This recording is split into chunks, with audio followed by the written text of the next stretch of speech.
How are you? This is Jason Wallin down at the Quahog Republic Dive Bar in Falmouth, and today we're going to be cooking our award-winning chocolate-tequila chili.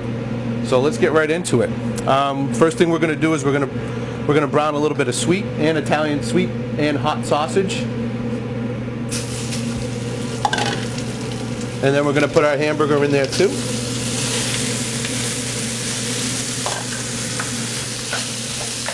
We're going to get that dancing around the pan in there.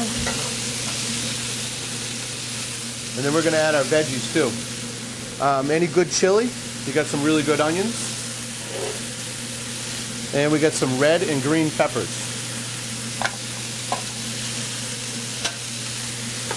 And what we're going to do is we're just going to mix that up right now. Sweat out those onions a little bit. Get them nice and caramelized. And then also with the meat, that's what we're going to do too. Okay, now that our meat is browned up and we got our onions and peppers all nice and golden brown in the pan there, we're going to add the rest some more of our ingredients. What I'm going to do is I'm going to put some jalapeños in here with half the seeds thrown out. That's where all the heat is in the chili, so if you like a hot chili you can put a little bit more in there if you want it. So we'll put those in there. Now also what I have here is some chipotle, which is really a smoked jalapeno. It adds a nice little texture and a nice little smokiness to the chili.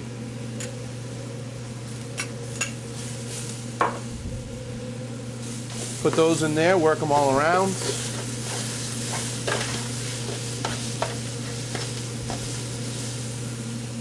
Now at the end of the sauteing, I like to put the garlic in there for only about 30 seconds. Any longer it gets a little bitter and it just kind of hurts the flavor of the chili.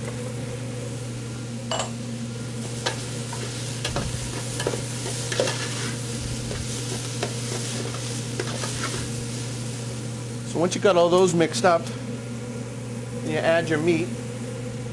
Some people like to drain it. I like to keep all that flavor right in there.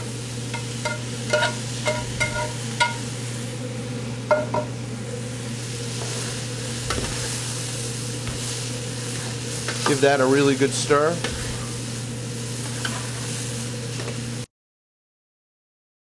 Oh, this smells good. Now we're going to add our tomatoes. I just have some regular canned up diced tomatoes here. We're going to put our beans in there. You can use any kind you want. I prefer kidney beans.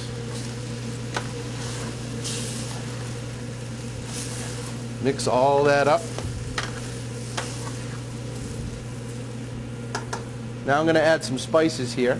Okay, for spices in there I have some chili powder, some brown sugar, a little bit of cumin, and salt and pepper.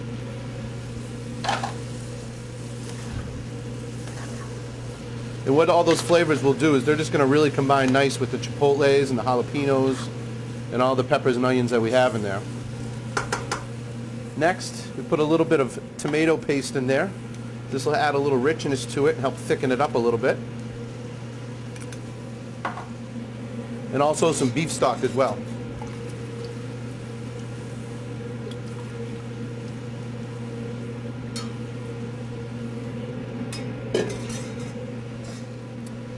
All you gotta do is really give that a nice stir. Really combine all those ingredients, let them marry up a little bit, get happy in there. Now what we're gonna do is we're gonna let this simmer for about 5 or 6 hours and let all those flavors reduce down and just become one little pan of flavor right there. All right, we're back, and this has been cooking now for simmering on the stovetop here for 5 or 6 hours. And we're ready to add our Quahog Republic secret ingredient, and that is gonna be chocolate and tequila. I like to use a 72% cocoa. It just adds a little bit more smoothness and silkiness to it, and also marries up nice with the chipotles and the jalapenos that I put in there. So all you gotta do is just crush that up, put it in there, add a nice little dose of tequila,